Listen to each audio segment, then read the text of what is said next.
Hi bachcho, how are you? Are you still struggling that how to make sentence, how to convey our message? So this video is for you because in this video we are going to learn how to convey our message, how to form identical sentence using different kind of word. हाँ, अगर आज अब भी आप struggling कर रहे हो कि मैं किस तरह से अपना मैसेज कन्वे करूं, तो ये वीडियो आपके लिए है। इसे ज़रूर देखिए आप, और आई होप कि आपको डेफिनेटली इससे कुछ ना कुछ मदद होगी। ठीक है, तो चलिए करते हैं शुरुआत। देखिए, आज की वीडियो का टॉपिक है सब्स्टिट्यूट। सब्स्टिट्यूट यानी क्या? ऑप्शन। अगर आपको कोई बात कहनी है और आप वो मैसेज कन्वे नहीं कर पा रहे हो, बट उसके जगह पर आप कोई और ऑप्शन लेकर और कोई वर्ड लेकर अपना मैसेज कन्वे कर पा रहे हो, तो यही तो आपका सब्स्टिट्यूट है। और यही तो आज हमें इस वीडियो में सीखना है कि किस तरह से आप जो वर्ड बोलना चाहते हो उसके लिए अलग अलग ऑप्शन या फिर अलग अलग वर्ड या फिर अलग अलग स्ट्रक्चर यूज करके अपने बात को बोलो। स्पोकन में यही तो होता है कि बस सामने वाले को हमारी बात समझ आए। बाकी कोई फेटल एरर आप नहीं कर सकते। जैसे कि अगर आपको फ्यूचर में कोई बात बोलनी है और उसके लिए आप पास्ट का यूज कर रहे हो, तो ये बहुत बड़ी मिस्टेक हो जाएगी, ये नहीं चलेगा।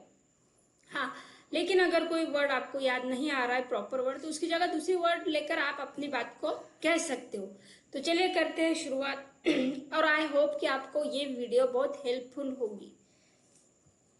तो हमारा पहला, हाँ, लेकिन उसके पहले प्लीज मेरे चैनल को लाइक कमेंट शेयर कीजिए, because you are only one like, your one comment make me too much inspired. Okay, so let's start and our first sentence is, इसमें मेरा क्या फायदा। तो देखिए, अब ये एक सिंपल सेंटेंस है कि इसमें मेरा क्या फायदा। तो इसे आप सिंपल अगर कहोगे तो आप कहोगे कि व्हाट इज माय प्रॉफिट। लेकिन अगर इसे एडवांस तरीके से बोला जाए तो किस तरह से बोला जाएगा और इसका और क्या सब्स्टिट्यूट हो सकते हैं, क्या ऑप्शन हो सकते हैं, ये हम देखेंगे। तो हमारा पहला सेंटेंस है what is in it for me. ये एडवांस स्ट्रक्चर है, what is in it for me. Okay, अगर दूसरी तरह से बोलने की कोशिश करें तो what is my benefit in it. What is my benefit in it, benefit भी हम उसी के लिए यूज करते हैं कि इसमें मेरा क्या फायदा है। और अगर और भी तीसरे तरीके से बोला जाए तो व्हाट इज माई प्रॉफिट, यानी देखिए, एक ही सेंटेंस को मैंने 3 अलग अलग तरीके से बोला है। तो इस वीडियो में हमें यही सीखना है कि आपका मैसेज आपको किस तरह से कन्वे कर सकते हो आप। ये जरूरी नहीं है कि कोई एक ही स्ट्रक्चर होना और उसी स्ट्रक्चर में आपने बोलना चाहिए, बिल्कुल भी नहीं।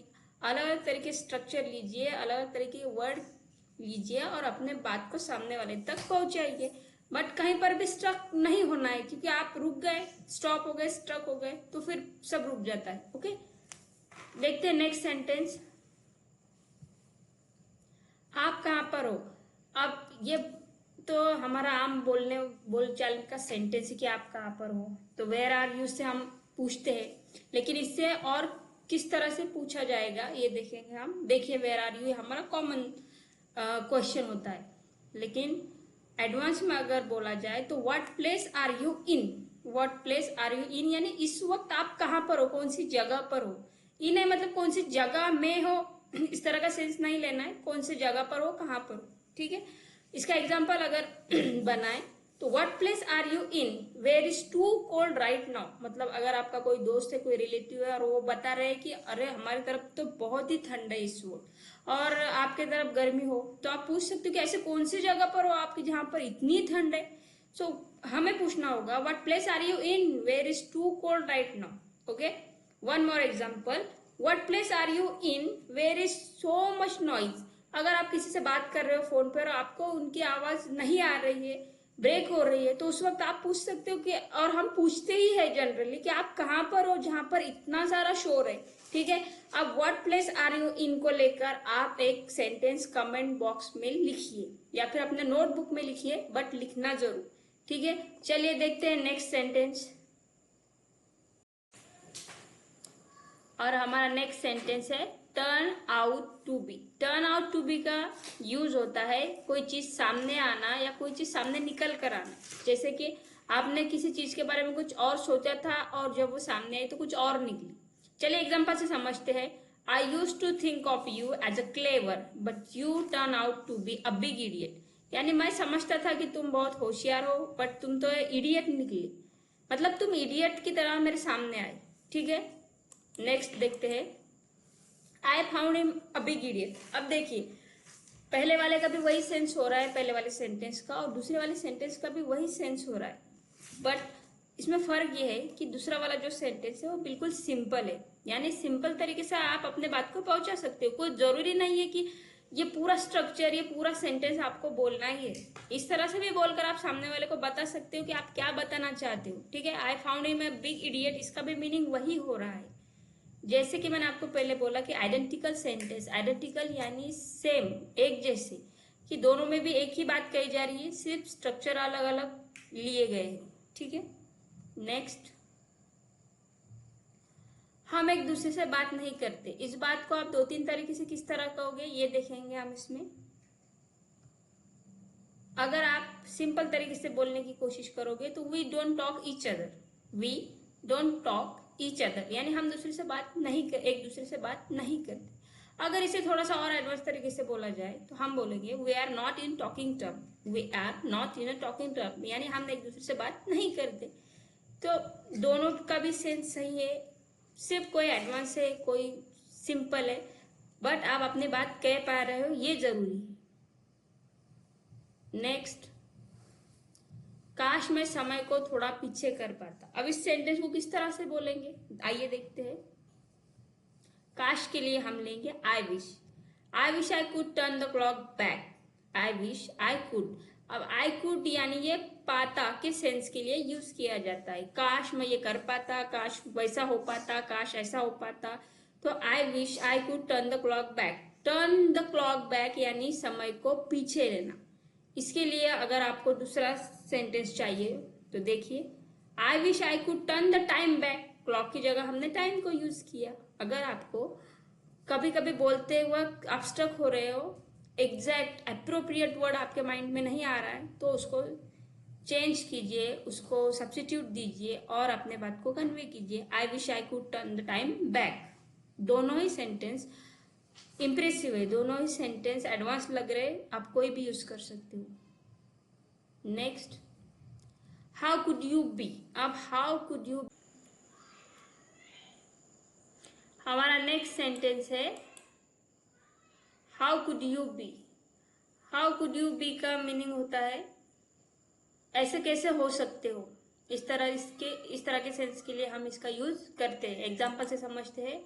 How could you be so careless, यानी आप इतने केयरलेस कैसे हो सकते हो, आप ऐसे केयरलेस कैसे हो सकते हो। कुड यू के जगह आप कैन यू का भी यूज कर सकते हैं। How can you be so careless, both are use interchangeably. Okay, दोनों भी इंटरचेंजेबली यूज होते हैं। इसका ही हम नेक्स्ट सेंटेंस देखेंगे। How could you be so reckless. अब रेकलेस ये थोड़ा एडवांस हो गया है, तो अगर कभी कभी आपको रेकलेस नहीं याद आ रहा है तो आप केयरलेस से भी बना सकते हो। और अगर आपको याद आ रहा है तो बहुत ही अच्छी बात है कि आपके पास में 2 ऑप्शन है, या तो आप रेकलेस बोलिए या तो आप केयरलेस बोलिए, दोनों भी ऑप्शन आपके पास में अवेलेबल है। चलिए देखते हैं next. How come. How come का यूज होता है ऐसे कैसे, मतलब ऐसे कैसे तुम आ गए, ऐसे कैसे तुमने उसे झापड़ मार दिया, ऐसे कैसे तुम मुझे भूल गए। इस तरह के सेंस के लिए हाउ कम का यूज होता है। आइए एग्जांपल से समझते हैं। How come did you break my trust, यानी ऐसे कैसे तुमने मेरा भरोसा तोड़ा। How come did you break my trust. How come you can do this, ऐसे कैसे तुम ऐसा कर सकते हो। How come you can do this, कर सकते हो के लिए हमने कैन का यूज किया। How come you can block him, how come you can block him, यानी तुम ऐसे कैसे उसे ब्लॉक कर सकते हो। तो यहाँ पर आपको यही ख्याल रखना है कि पास्ट के लिए मैंने डिड हेल्पिंग वर्ब लिए है और सकना के लिए मैंने कैन का यूज किया है। बस इतना ही आपको याद रखना है। फिर बाकी आप इस तरह से अलग अलग सेंटेंस यूज करके अपने बात को पहुंचा सकते हो। जरूरी नहीं कि एक ही सेंटेंस लीजिए, एक ही स्ट्रक्चर लीजिए और अपने बात को पहुंचाइए, बिल्कुल भी नहीं। नेक्स्ट देखते हैं। बाल की खाल मत निकालो। अब इसे सिंपल भाषा में, अपनी भाषा में कहने की कोशिश करो तो हम सिंपली कहेंगे डोंट गो इनटू डिटेल, यानी डिटेल में मत जाओ। बट इसे अगर अलग तरीके से बोलने का हो तो हम बोलेंगे डोंट निट पिक। अब निट पिक किसका मीनिंग होता है कि बाल की खाल मत निकालो। तो ये थोड़ा एडवांस हो गया, लेकिन आपके पास में 2 ऑप्शन आ गए ना, कि डोंट निट पिक या फिर don't go into detail. Next इसे देखो, देखिए बहुत ही रोजमर्रा की जिंदगी में हम बोलते हैं इसे देखो, ये चेक करो, इसे देखो, इस तरफ देखो, तो हम सिंपली कह देते हैं लुक एट दिस। ओके, हमारा पहला सेंटेंस होता है लुक एट दिस। लेकिन अगर इसे हम अलग अलग तरीके से बोलने की कोशिश करें तो हम इस तरह से बोलेंगे check it out. Check it out यानी इसे देखो, इसका भी मीनिंग वही होता है, लुक एट दिस का भी मीनिंग वही होता है। और ब्राउज इट, ब्राउज इट का भी मीनिंग वही होता है कि इसे एक कर्सरी लुक दो, यानी इसे चेक करो, यानी इसे देखो, इसकी तरफ देखो। आई एम जस्ट ब्राउजिंग, ये सेंटेंस आपने सुना होगा, यानी मैं सिर्फ देख रहा हूँ। बहुत बार जब हम शॉपिंग करने के लिए जाते हैं तो वहां पर सेल्समैन या फिर वो जो लोग होते हैं वो आपसे पूछते हैं कि क्या ये पैक कर दूं या फिर आपको ये पसंद है, तो उस वक्त आप बोलते हो कि आई एम जस्ट ब्राउजिंग, यानी मैं सिर्फ देख रहा हूँ, मुझे लेना नहीं है या फिर मुझे ये नहीं चाहिए, उस वक्त ब्राउज का यूज किया जाता है। तो ब्राउज इट यानी इसे देखो, इसका भी यूज होता है। आइए देखते हैं नेक्स्ट। आप में समझदारी की कमी, ये प्रिंटिंग मिस्टेक है, सॉरी, यहाँ पर है आप में समझदारी की कमी है। अभी कोई होता है कि जो आप उसे समझाने की कोशिश करते हो लेकिन वो समझ नहीं पाता, तो उस वक्त आप बोलते हो कि आप में समझदारी की कमी है। इसे हम किस तरह से बोलेंगे? You are short on maturity, you are short and maturity, maturity यानी समझदारी, आप मैच्योर नहीं हो। इसके बजाय आप इस तरह भी कह सकते हो ना कि यू आर इमैच्योर, इस तरह से भी बोला जा सकता है। आइए देखते हैं। हाँ, यू आर इमैच्योर, मैंने बोला था ना आपको कि ये भी आपके पास में ऑप्शन है।